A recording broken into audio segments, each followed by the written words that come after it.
It's Hugo and Jake, they're coming to take a look at the Quran. So make no mistake, it's gonna be great, delivering more than comedy, that's what they wanna be. But honestly, it's fact from fiction, leaving lasting hits. When Hugo and Jake take faith and illustrate contradictions, create apostates to be great. Atheists make people who believe see the world in a different way. What's on the episode today? Take it away, Hugo and Jake. Loving the way they're splitting the fact from the fake, attempting to make those who hold faith reevaluate and wake up. But they just stay stuck and haters wait and stay in place, no time to waste. The Quran reload with Hugo and Jake.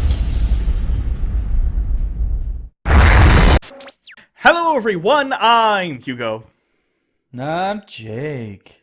And this is the Quran Reloaded, and we're back in this episode. Hey. What? I was trying to titillate them. We don't offer a lot of sex here. And I figured that like one of us should, try to cam girl up a little bit. I assumed that most of our audience were tooth gap fetishists, and the show was a ruse to make sure they got to see me every week. That might be it, actually. Wow. Check this out. Wait, I'll get real close to...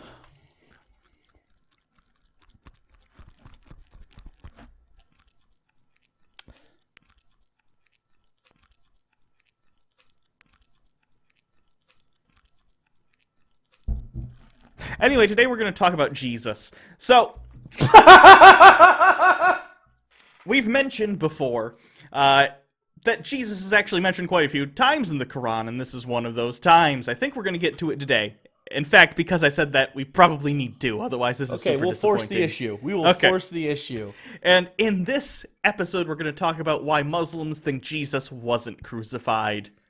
Now you're titillated. Your nips are real hard. So...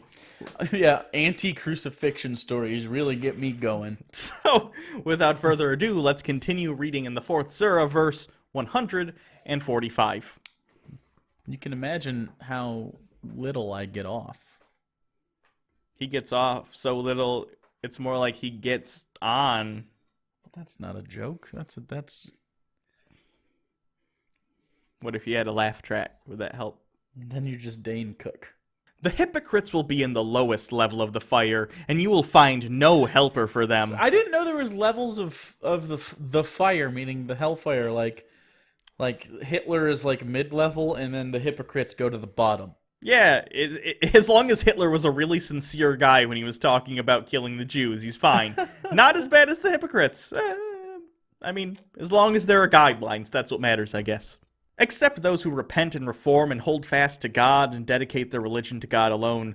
These are the believers, and God will give the believers a great reward. What would God accomplish by your punishment if you have given thanks and have believed? God is appreciative and cognizant. That implies sort of like there's an economy to the whole hell-heaven dichotomy. Well, I have a question. They ask, what would God accomplish by your punishment if you were, a Muslim? What does he accomplish by your punishment if you're not a Muslim? That's how he gets off. Oh. Some people are into tooth gaps. Some people are into anti-crucifixion stories, and God is into punishment. Punishment of other people. He's very vanilla compared to us. Quite honestly, it surprises me. He puts such an outward view of him as like powerful and angry. Seems like the kind of guy who likes to get stuff stuck in his butt by lady dominatrixes on the DL. Are there man dominatrixes? I feel like they wouldn't be called dominatrix. The suffix implies female, but maybe I'm just a sexist, homophobe shitlord. Is that how that works? I mean, you are those things. Yeah, but I just don't know if that's how it works. Okay, whatever. God does not like the public uttering of bad language unless someone was wronged. God is hearing and knowing. Wait, so you can't say, go get fucked, but you can say, holy shit, that guy got fucked. Yeah. God's very involved in context. Context is important in language, and God respects that. Alright. I could give it down with that. If you let a good deed be shown, or conceal it, or pardon an offense, God is pardoning and capable. Those who disbelieve in God and his messengers and want to separate between God and his messengers and say, we believe in some and reject some and wish to take a path in between, these are the unbelievers. Truly, we've prepared for the unbelievers a shameful punishment. Not aggressive Muslims are bad guys. Here's the thing. This paints literally, I guarantee every Muslim is a non-Muslim, because I don't think there's a single Muslim on planet Earth that's able to say they agree with every single word in the Quran, because I would assume the Quran probably doesn't even agree with itself. I assume there are contradictions. So how do you agree with everything if some of the things are mutually exclusive? Well, especially considering abrogation. Oh, yeah. And how some people don't agree with some of the forms of abrogation depending on the source of that. If you guys remember, now I'm forgetting the name of the things. What are the things? The supplementary text. What the fuck are those called? Oh shit! Oh my god! Forgetting. Don't worry, we're experts. We're not experts. We never actually said to be experts. I can't remember the name. It's only because I wanted to think of it. But the supplementary text to the religion, that's the difference basically between Shia and Sunni Muslims. They disagree on the application of those things and the efficacy and the, importance of those texts. Still, can't remember it. Hadith. That's what it's called, the Hadith. Mm-hmm. Why should you guys Google stuff when you can just watch a long video with information in less efficient ways? So, as for those who believe in God and his messengers and make no distinction between any of them, he will give them their rewards. God is forgiver and merciful. People of the scripture challenge you to bring down to them a book from the sky. They had asked Moses for something even greater. They said, "Show us God plainly." The thunderbolt struck them for their wickedness. Then they took the calf for worship, even after the clear proofs had come to them. Yet we pardoned that, and we gave Moses a clear authority. So this is the golden calf thing, but added a thunderbolt. Yeah, they're basically just saying, "Oh, you're asking us for proof? What are you, straying from God?" Like, no, fuck you. Give us some proof, you asshole. Fuck you. Oh, I'm sorry. I can't say that. You're totally fucking us by not giving us proof. That's acceptable. Some unjustness. I just don't understand. Like, if you are correct, right? And it could be literally about anything, any concept, any idea. If you're right about that thing, wouldn't you be not just happy to, but like, wouldn't you be like tumescent with anticipation to share the proof of that thing to other people so that they will also believe the thing, so that you can have your superiority boner? You'd think so. So.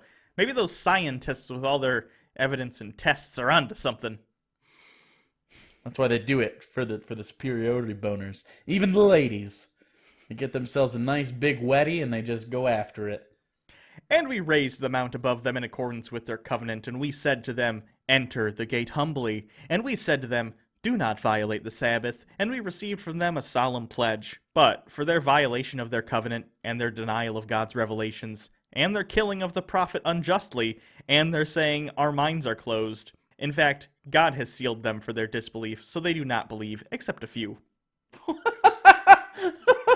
There's always like caveats so that they can get out of the absoluteness of a sentence. Yeah, I don't know why they...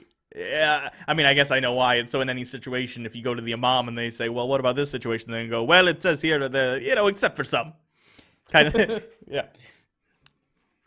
I assume some are good people. Are they Jews now? I don't think they'd like that. I don't think they'd like that voice at all. Not one bit. Good. Fuck them. Can't say that. They will be super fucked. Does the tents make it better? Does the tents make it halal? I don't think the tents changed it a bit. And for their faithlessness and their saying against Mary a monstrous slander, and for saying... The monstrous slander, by the way, is saying that she fucked some dude and that Jesus wasn't actually, a virgin birth. But Hugo, that's how every other pregnancy in the history of planet Earth has occurred. Yeah, but this one is in an old book. You did it. You did it. Prove me wrong. Also, she said she pinky promised. She was like 14, so she super pinky promised Joseph. I'd like to imagine there was like a snap bracelet involved. Like some gel pens. That's what I remember from being 14. I love picturing Joseph as like a typical 30-year-old dude, and then she's just like a weird middle schooler, because, yeah, she was pretty young. I think that's funny. Yeah, she's just like he's, just now like really getting his legs underneath him. Like college was a little rough. He's still paying off his student loans, but he's 30 years old. He wants to settle down, start a family. Decides to date a middle schooler because he's got his shit together, and then she just she bamboozles him in many ways. She's basically the Dee Dee to his Dexter, and she goes and gets knocked up by God because apparently she was her womanly bleed had started. Which is not atypical for 14-year-olds, I'm just saying. Nowadays, it starts real young. It's because of the hormones in the milk. That's what it is? I don't know. I just remember being scared of who talked to me around 21-ish. You start going, I don't know if this is a good situation to be in, and then you get out. You don't go in. Never go in. You get out, boys, specifically. Or people who identify as boys, because we can't say that. Don't fuck kids is the point. Even on accident. Yeah. Here's the good part. And for saying, we have killed the Messiah, Jesus, the Son of Mary, the messenger of God. In fact, they did not kill him, nor did they crucify him, but it appeared to them as if they did. Wait, so they tricked themselves into believing that they crucified a guy? Hold on, let me continue. Indeed, those who differ about him are in doubt about it. They have no knowledge of it except the following assumptions. Certainly, they did not kill him. So this was, I have that source where it's Islamic commentary on the Quran, and I was very interested in what they had to say about this, because obviously, Jesus being crucified is the tenet of Christianity, him dying for your sins. So I was thinking, interesting, I'm wondering how they tackle this. I'm wondering how they see themselves retconning, essentially, what is the cornerstone of the world's largest religion, if you take all the sects into account. Or wait, no, is Islam number one now? I don't remember. Someone fact check it. Anyway. It's real close. You get it, though. They blow themselves up at a ridiculous higher rate than most. I think if you had a world record for, like if you're going to go demographics that intentionally have blown themselves up, Muslims win. And you can't be mad about that joke, because it's not a joke. It's just probably statistically true. Give it to the Japanese, though. They were champs for a long time. They did. They really, that golden age of blowing yourself up, they really went after it. Anyway, the Islamic source has this to say. If this record of the Jews is kept in mind, earlier he had mentioned essentially, the Jews they knew Jesus was God, but they just didn't, not God. They knew Jesus was a prophet of Allah, but they wanted to kill him anyway. So, if this record of the Jews is kept in mind, it does not seem surprising that, after having subjected Jesus, according to their beliefs, to crucifixion. Firstly, pause. Crucifixion wasn't the Jews. That was a Roman thing. The Romans were involved, and according to the Bible, the Pharisees kind of pushed Jesus onto them and said, hey, crucify him. But I'm taking umbrage with this right away that this guy is calling crucifixion a goddamn Jewish thing, because it's not. Anyway.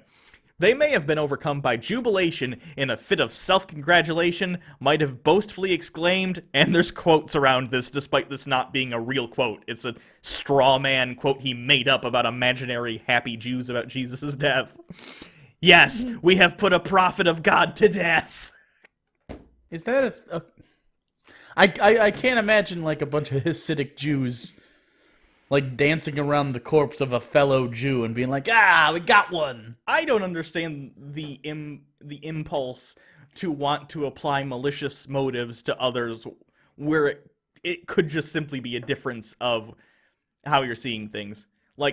The honest answer is they're cutting the nuts off of Christianity and Judaism in one fell swoop, and then they just go, oh, we're the right ones. Yes. That's the obvious answer. I understand the intention. I just think it's not just applied to this, but I think it's interesting that instead of assuming, hey, if there is a historical Jesus, I think there probably was, and it went somewhat along the lines of the story, minus the magic bits, but assuming that happened, I would assume the Pharisees, if they did take him to the Romans to be killed, it was legitimately because they felt he was a threat to their social structure and how they viewed their religion. I don't think they thought, wow, this guy is the son of God, or a prophet of Allah, whichever religion you're Right. viewing it from. I think they legitimately thought this guy's causing real problems with their shit. We need to stop him. I don't. Is that hard? Is like it wouldn't make Islam or Christianity technically invalid, at least internally consistent wise, if the Jews killed him because they legitimately thought he wasn't God. You know what I mean?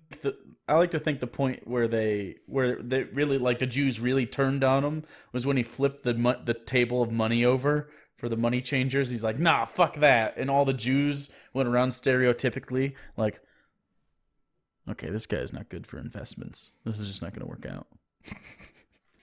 Anyway, the guy goes on to say, and I like this too, the verse categorically states that Jesus was raised on high before he could be crucified, and that the belief of both the Jews and the Christians that Jesus died on the cross is based on a misconception. As a result of comparative study of the Quranic and biblical versions, we are persuaded that, so far as the trial at the court of Pilate is concerned, it was probably Jesus who was tried. Pilate sentenced him to death after the Jews showed their deep hostility to truth and righteousness by openly declaring that, in their view, the life of a thief was of higher value than that of a man with such pure soul as Jesus. It was then that God raised Jesus up to heaven. The person the Jews subsequently crucified was someone else who, for one reason or another, was mistaken for the person of Jesus. That's so fucking loose. For one reason or another. What a day that guy had. Can you imagine if at the end it was like the guy stops limping and it pans up and you think it's going to be Kaiser Soze and it's just an extra? Like, that's this. Yeah.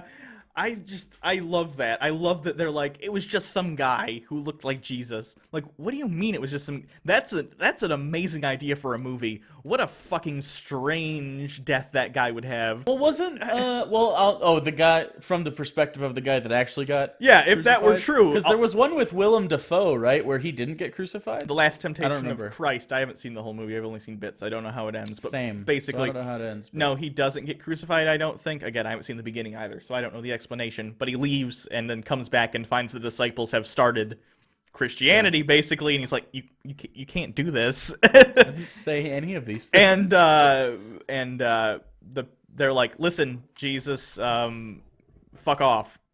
Basically. I haven't really seen the movie though, but that's my basic understanding of the plot. So I don't know. I've heard it's excellent though. I really should watch it. But anyway, continuing in the Quran, verse 158. Rather, God raised him up to himself. God is mighty and wise. Interesting he didn't do it before, they caught him. Got nailed to a fucking piece of wood? There is none from the people of the scripture, but will believe in him before his death, and on the day of resurrection, he will be a witness against them. So Jesus' role is a prophet of God, but he also gets to come back and be the judge that the Christians say he will be. Yes. Jesus gets to come back and be like, fuck you. Wouldn't that... Honestly, I'm like 30% wish that the Muslims were right, just so that I could see, like, crazy evangelicals flip their shit when Jesus comes back and is like, you were wrong, motherfuckers, fuck off. That's great. Or whatever. And also, I forgot to mention, earlier in the Islamic source, it essentially said, when it refers to people that differ, they're talking about different sects of Christianity and the fact that they don't know, they can't keep their story straight, so they don't even know if Jesus died. That's their flimsy justification for that. I feel it feels dirty defending Christianity, but I do feel that Christianity is more coherent. I'm not going to make a value judgment. We're only on the 4th surah. I don't know enough about Islam to say which one is more internally consistent. I don't necessarily mean the text, I mean the people. Maybe it's just how they disagree. Yeah. It's different. I think that's the thing. I think, honestly, when you're comparing Islam to Christianity, well, obviously, today, Christianity is, on the whole, globally, I would argue. Well, that's hard to say. I guess it depends on... It's kind of neutered comparatively. It's neutered. Think, yeah. That's a good way to put it. I'm not going to say it's not damaging, because there are certainly places where it is incredibly damaging, especially in the third world, but on the whole, Islam is obviously, today...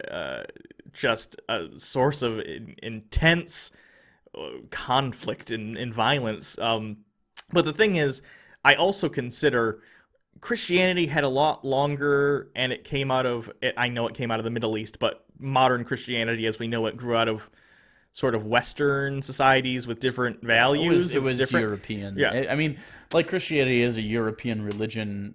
Like because Rome falls, and then it takes hold in Europe over the course of centuries. So they did have time for the Reformation too, and the Lutherans and all that stuff. And there hasn't been a lot of time for Islamic, That said, by the way, I'm not excusing Islam because it's younger. Fuck that shit. If you do, if you do fucked up shit, you're still fucked up. I don't care. I don't. Catch up to the rest of us, you fucks. I'm just saying. I agree with you. I don't think I'm necessarily surprised that it hasn't reached a Reformation yet. But also like, we're such an advanced people at this point compared to where Christianity has its Reformation that we need that to hurry up. Like it just has to happen. I'm honestly curious at this point because I think this is gonna sound.